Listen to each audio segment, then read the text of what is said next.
Hey everyone, it's Mr. Miles. I just wanted to give you a quick overview of the Romantic movement, which is our first big unit that we do here in British literature. And hopefully, this is going to be a very brief overview of the notes about Romanticism, what it is, what to sort of expect with the sort of books and writings that we're going to be reading in this unit. So, just kind of go through this notes presentation with me, and then you're just going to sort of answer the follow-up questions, and then you will be good for your digital learning day to day. So that's really all there is to it. So let me just go ahead and get right into this.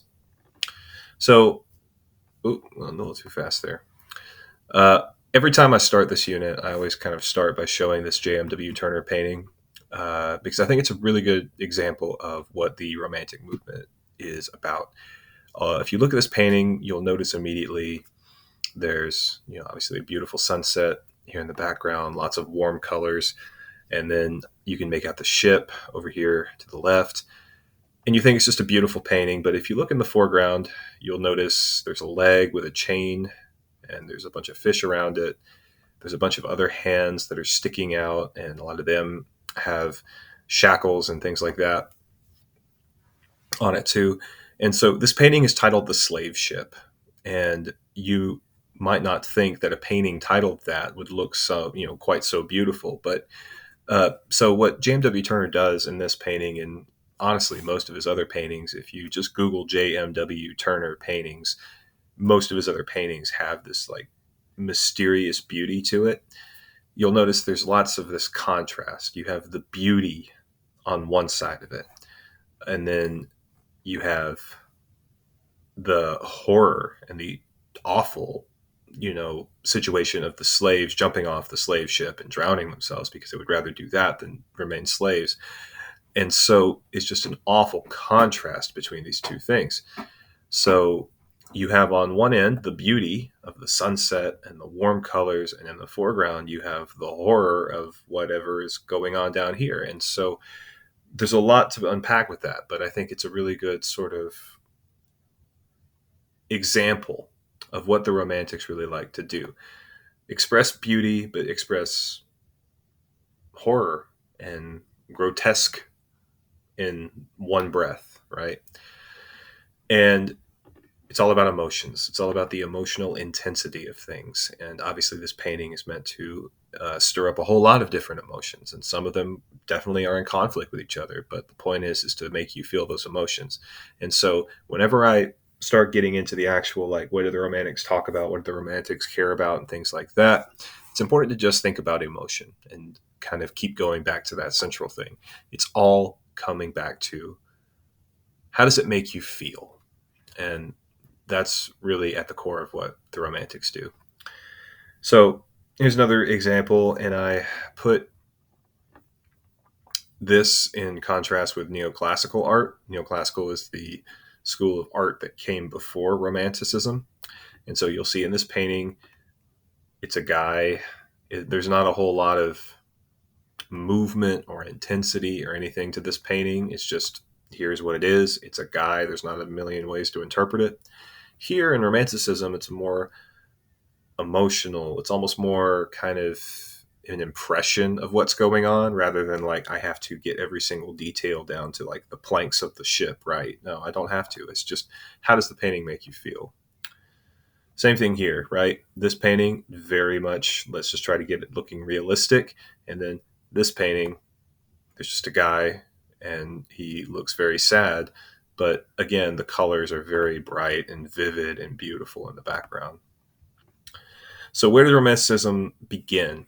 So it all started by the Enlightenment. The Enlightenment movement was basically a movement in the 1700s in Europe and America too, that we needed to celebrate reason. We needed to celebrate thinking for ourselves. We needed to celebrate innovation and invention.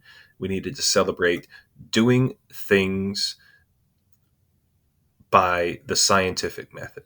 It was very much scientific. It was very much, we need to eliminate the superstitions of the past. We need to eliminate the Salem witch trials. We need to eliminate these things that, believing in God, even. We need to believe in like this kind of not very well defined thing. Like, maybe there is a God, but maybe he's not the Christian God. He's just some sort of watchmaker who sort of, put all the gears and everything in place and wound it up like he would wind up a clock and then set it in motion. And that's what the universe is like. And so that's essentially what the Enlightenment period was a lot of people trying to untether themselves and kind of disconnect themselves from religion and belief and superstition in things that you couldn't prove with science, right? And instead, hey, reason is king, knowledge is king, logic is king. And it was very much, let's eliminate the kind of emotional stuff out of it, because emotion is, you can't put that into a bottle. You can't scientifically study it, right? So it's all about, what can we study? What can we know for sure? Romanticism is a response to the Enlightenment. So think of the Enlightenment as all knowledge and reason and facts. The Romantic period is a shift all the way in the opposite direction. The pendulum moves the complete opposite direction. And so Romanticism was actually, no, emotions are not bad. We should actually celebrate emotions. We should actually emphasize emotions rather than try to suppress our emotions. Um, and so it became a very large movement. The French Revolution was a big reason as to why the Romantics became such a big movement, because the French Revolution was inspired by the American Revolution, but it got very quickly out of hand once they started using the guillotines to chop people's heads off because they didn't like them. And so you had romantic writers over there in England thinking, well, if this is what reason does, they're just chopping people's heads off because they looked at them the wrong way. Well, how is this any different from the Salem witch trials? We haven't gotten any farther at all. So the Romantics sort of pushed the pendulum in the complete opposite direction and said, actually, no, instead of trying to suppress our emotions, we are going to highlight our emotions, and we're going to make the emotions the centerpiece of everything that we write. So the first major book that came out of the Romantic movement is this book called Lyrical Ballads, and it was written by two guys, William Wordsworth and Samuel Taylor Coleridge. Both of these poets are sort of the founders of the Romantic movement. And they basically, what they did was they just published a book of poetry. They took turns writing poems, and eventually they just gathered all those poems and put them in one book. And so that was sort of the foundational textbook, if you want, of the Romantic movement. Wordsworth, who we're not going to read in this class, but he is one of the major Romantic poets, he said that poetry was the spontaneous overflow of powerful feelings. And that's essentially what his theory of poetry was. That's essentially what his beliefs were when it came to, what is poetry, why is it important, what does it matter?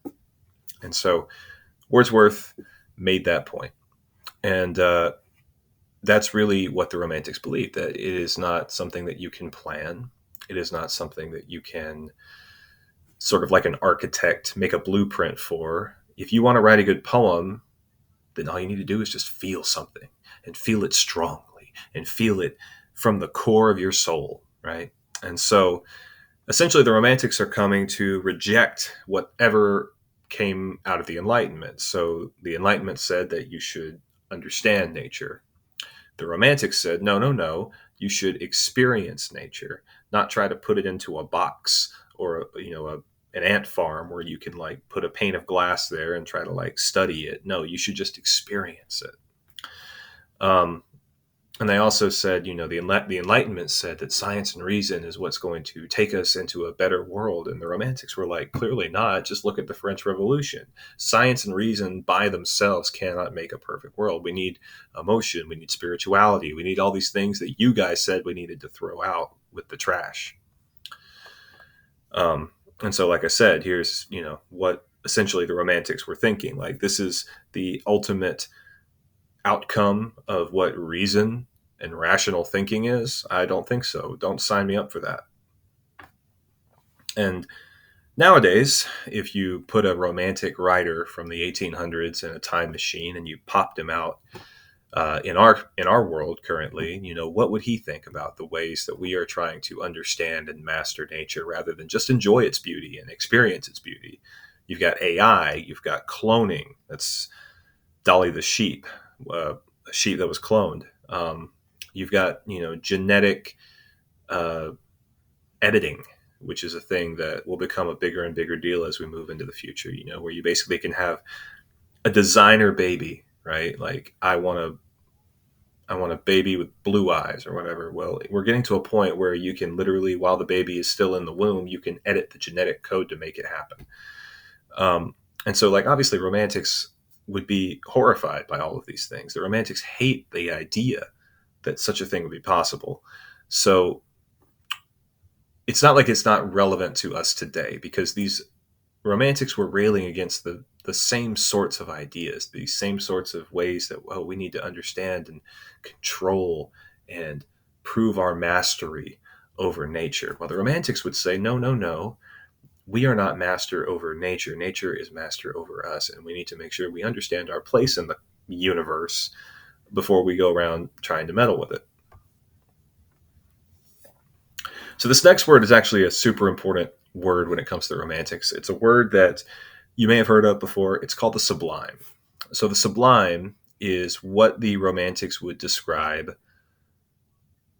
anything that made them feel overwhelmed, overwhelmed with beauty, overwhelmed with awe, overwhelmed with fear, overwhelmed with terror, overwhelmed with just this, almost like you have a cup and you just pour your emotions into the cup, but there's just so much being poured into that cup that the cup just overflows with all these emotions. That's what the sublime is meant to make you feel.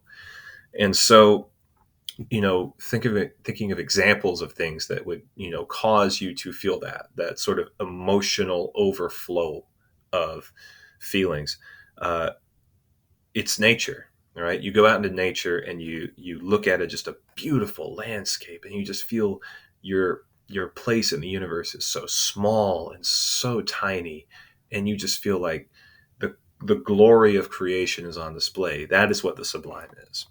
And so, you can go to the Grand Canyon and you can find a very good example of the sublime. You can just stand on the edge of a cliff and you can feel just how beautiful it all is. The beauty just washes over you and you feel like you are so insignificant, just in this great expanse of creation here. But also you feel fear, right? Because the Grand Canyon is very big and it's very deep, and if you fall off the cliff, you'll be falling for a while before you hit the bottom.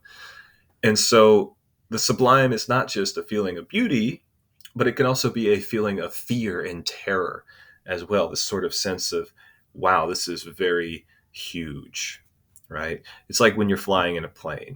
It can look really pretty to look out the window of your plane and see the clouds or see the mountains or whatever, but it can also be very scary to look at the ground and see how high up you are from the ground and just see the farms being a little checkerboard, uh, of green. You can feel the same thing standing on the edge of the ocean, right? You just stand on the beach looking out of the ocean, see the horizon, and it's just blue, and you feel like, wow, the ocean is so huge, so vast, and so deep. Who knows what's going on in there? It's a beautiful thing, but it's also a terrifying thing. And so, I've got this video here. You can play it, on the actual slideshow here, but it's just a video of storm chasers chasing a tornado. And I use this video clip to kind of give people an idea of, okay, why do people care about the sublime? Well, they care about the sublime for the same reason that we have storm chasers, right? You have people who chase tornadoes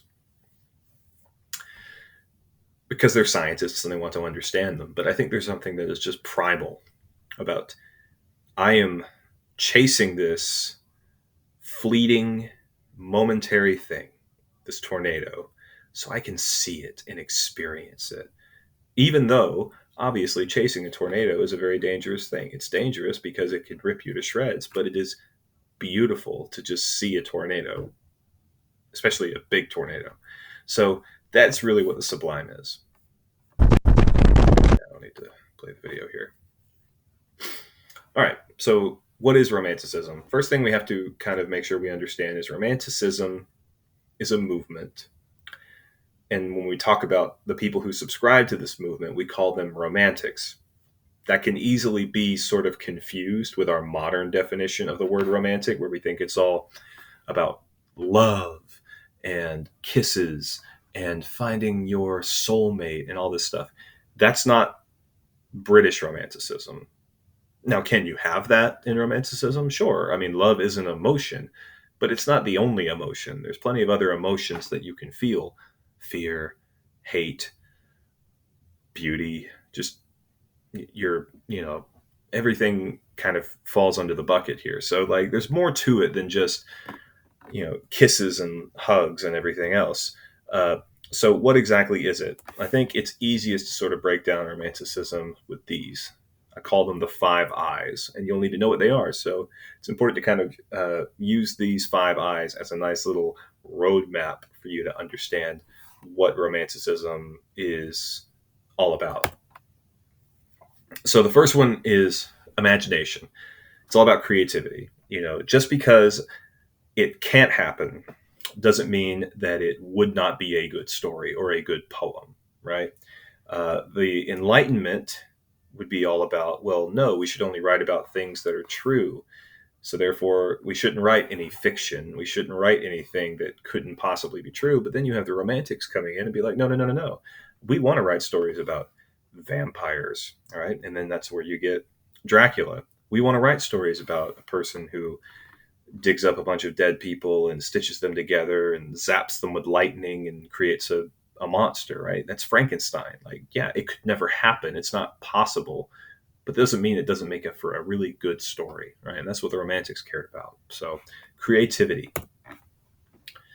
Intuition is just basically your feelings, your instincts, right? So the Enlightenment would place more value on, well, what is true, what is logical, what is based in fact. The romantics would be more inclined to say, no, what do you feel about the situation? What does your gut tell you about the situation, right? So essentially, when I say intuition, just think of go with your gut feeling, right? Go with your feelings. What is your gut telling you here, right? Idealism. Idealism is the idea that we can fix the world, right? Like you specifically, like you have a specific place in this world, and that you being in this world is going to make the world a better place.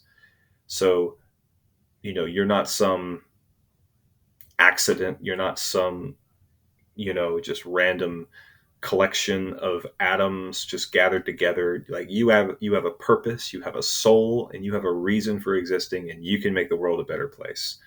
So that's really what idealism is. Inspiration is that you don't just come up with everything yourself, right? Like what you write and what you create is based off of what you experience, right? uh, in American Romanticism, a writer named Ralph Waldo Emerson called it being a transparent eyeball, right? Like you go into the woods like a transparent eyeball. Nobody sees you, but you see everything. And it's about just taking things in and experiencing it all, right? And that's what inspires you. That's what gives you this creative juice to start writing poetry or stories or songs or whatever it is. Um, so inspiration is what is, you know, spontaneously getting you into the chair to write or to create something. And it's not about getting it correct. It's not about being a technical master. It's just about going with the way that you feel, right? So it's like a person playing guitar.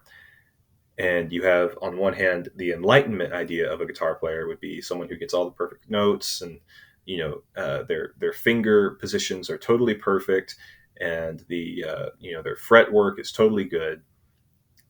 But then you have the inspired romantic guitar player, and it's all about like, I'm just going to noodle on my guitar, and I'm not really caring about, following my scales perfectly or going in a perfect sort of cadence. I'm just going to kind of go where the spirit leads me as I play my guitar. And if it winds up being cool, then great.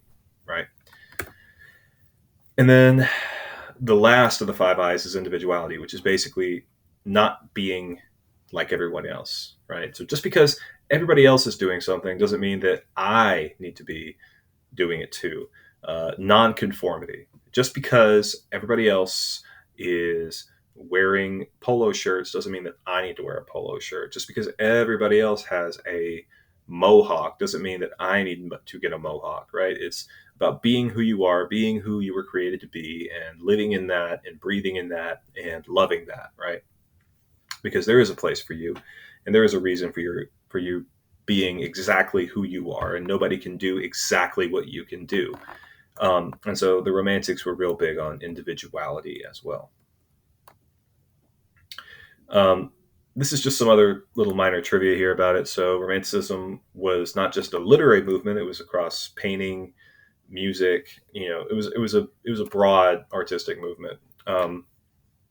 And one of the things that came back into popularity was Shakespeare, thanks to the Romantics. So if you didn't have the Romantics, we wouldn't be reading Shakespeare in this class. So you can thank them for that. So that is the Romanticism notes. So hopefully that gave you a nice little overview of what the movement is. So have a nice digital learning day.